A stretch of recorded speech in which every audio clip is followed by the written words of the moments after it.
get our conversation with Mary going and enjoy their interaction for a couple of minutes, and then we will take questions from the audience. You'll see staff members from the centre moving through the room with microphones or a microphone. So if you wish to ask a question, please raise your hand and I'll recognise you. Once our session is finished, we invite you all to join us for a reception on the balcony of Royce 306. That's the room next door that so many of you already know, so that we can continue our interactions on a more informal basis. But now I'm going to turn things over to our experts. Wonderful, wonderful, wonderful movie. I'm also touched because my grandma was from Izmir, from Smyrna. My papu was from Prusa. So immigrants from Asia Minor went to, instead of Piraeus, they went to the north, close to Thessaloniki. But tell us a little bit about the movie and how you started thinking about it. Why you wanted to go that route with the music and the roots in Smyrna. Yeah, so I guess there's, this sounds very echoey, I'm hoping it's okay. Yeah, look, there was two starting points for the film, and both of them are significant. When I was filming Dogs of Democracy, I was in Greece in 2015 and 2016, so that's when the Syrian refugees were coming. And it was really, to sort of see it and have it in your own history is quite, it shakes you up. I mean, it cannot not shake you up. And a story, somebody had told me the story about Greeks and Syrians dancing to the Rembetika music together, and and it was something about that importance of what brings people together, like how you can share stories and experiences regardless of your national identity and so on. And I thought, wow, this music can do this. I'm interested in this music. And I didn't know much about it actually, because we didn't play Rembetika at home. So I'm not like a lot of Greeks that maybe grew up with it, so I didn't.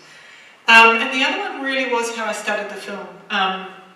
I had seen Kostas Ferris's film, Rembetika, like a friend had given it to me.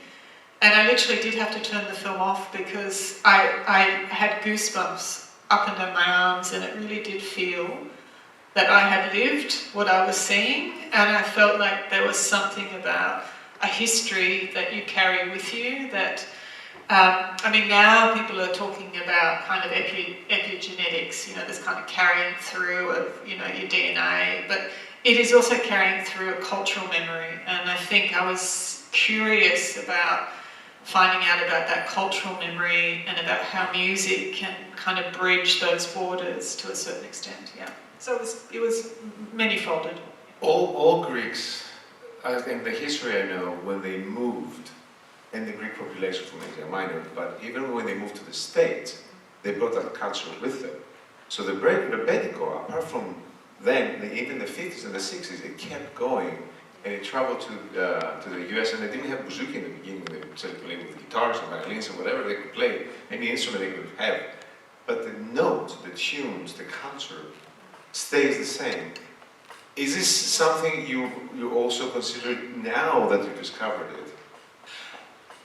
Well, in a way, I guess it sort of stays the same and it doesn't. Like, I mean, that's the whole thing about movement and migration, is that what you experience is quite different, perhaps. I mean, what I experienced to what my parents experienced was quite different. But there is something about, I mean, for me, even the language, I love hearing. I mean, I grew up really not speaking Greek, actually. Speaking more English, even though I understand it and my parents spoke it. There's something about the language, the sound, the music, the artefacts that I think carry those memories that are important. And it's not only just in Greek culture, I mean, it's in many cultures too, but there's something about, I mean, there was something about Lady Lash or Crystal Klein, who is both Indigenous and Greek. And when I was filming that moment, it's hard to capture in a lecture hall like this, but we both were feeling something from both ancestors, and it was really bizarre but incredible. So there's something about a memory or a spirit or something that continues, and that touch it sometimes. You do see the feeling how you felt when you were in Smyrna compared to when you went to Egypt. So Egypt, you felt it more. It was more touching in you compared to Izmir. Why was that? Yeah, I don't actually really know, but I think it was more to do with Smyrna having had such, like, its history being kind of taken away, I think, maybe. And even in Egypt there's very little Greeks left, but it felt I could identify things because my parents had the stories, you know. So whereas I didn't have any stories from Smyrna. Yeah, it was like something that happened to my grandmother over here, and it was never communicated. And I think, you know, this is the biggest regret, that both my parents have passed. And, you know, I never had the opportunity, so I only had photographs. I was looking, and I never found anything in the end, but then I found everything, if that makes sense, yeah. Nothing and everything, yeah. I would like to open now for you folks here, if you have any questions for Mary.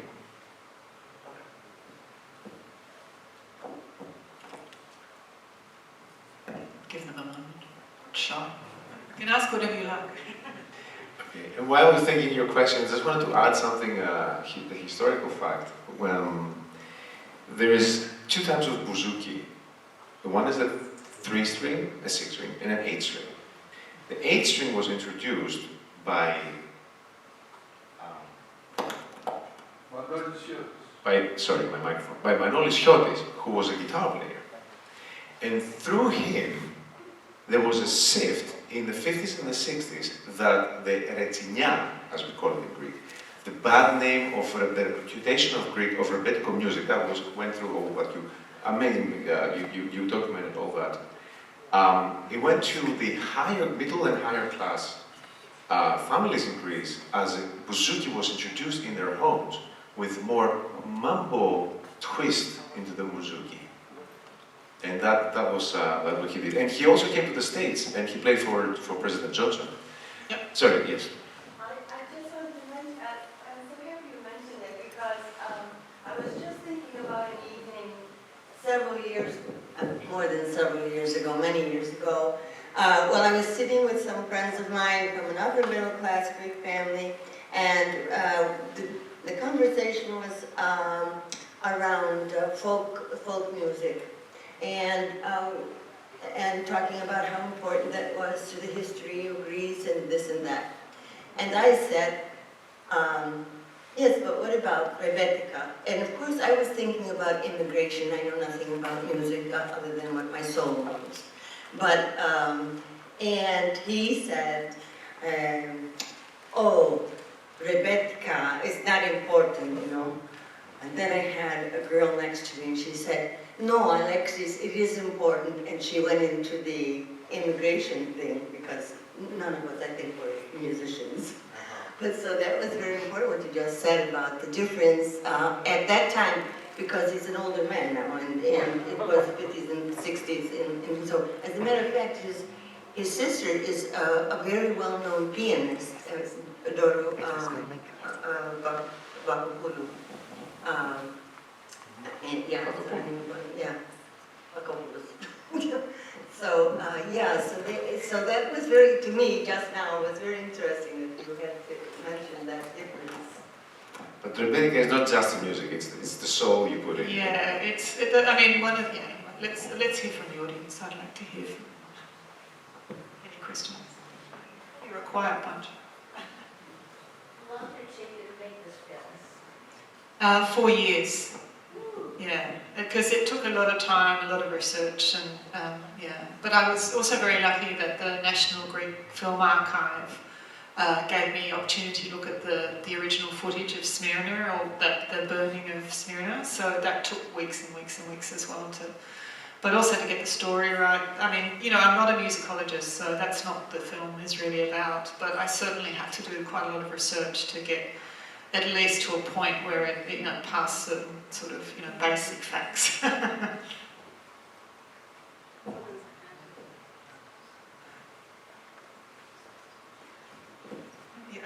I think she was first, actually. Yeah, sorry, but anyway, we'll get it. How common is it today in Greece? And is it in the cities and the villages, or is it played? Yeah, it's playing a lot. Percentage of the music? It's playing a lot more now, and interestingly, and in Australia, for instance, there's been a kind of resurgence in this last couple of years. And interestingly, Negros Tomoria, who really does, I mean, as you said, the music and the lyrics have influenced his hip hop. He's now playing concerts. So in the young guys, the buskers, I mean, heaps of people are playing it.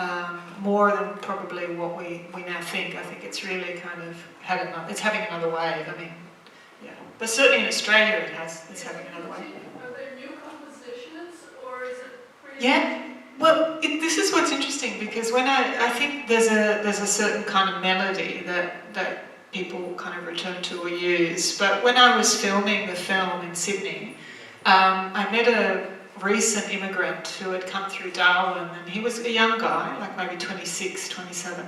And he just started composing his own lyrics about what it was like to immigrate from Greece and work on that. You know, so it can be inventive, I think. Yeah. Well, this is look, as I said, I'm not an expert really. I'm just somebody who's interested in kind of storytelling and history and the way people connect. But that's my sense of it. Well, first I just want to say how much I appreciated the film, and I love how you put your own story into the history, and then brought out the music and the transcendence from all that pain. And I wanted to say that when I saw Rembetika, I saw it when it first came out, and it played in I was living in San Francisco at the Lumiere Theater, and I was hugely moved by that movie, and I cried a lot through it.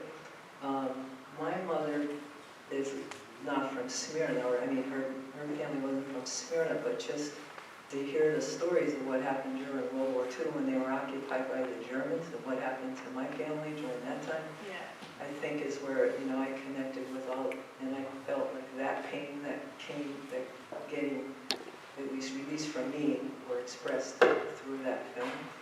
So I think it has even more universal resonance. Yeah.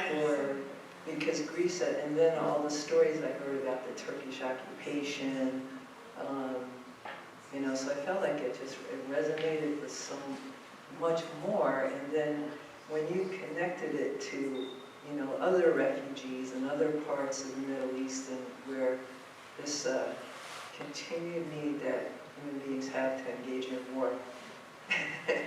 Well, you know, that's really what the film is a response to the Syrian civil war.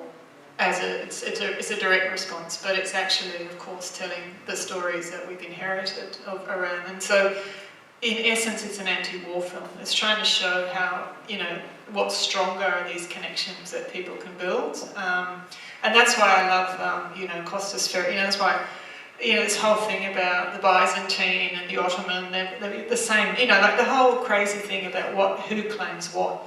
And at the end of the day, there's such a shared history, you know. I think that's what is important. Yes.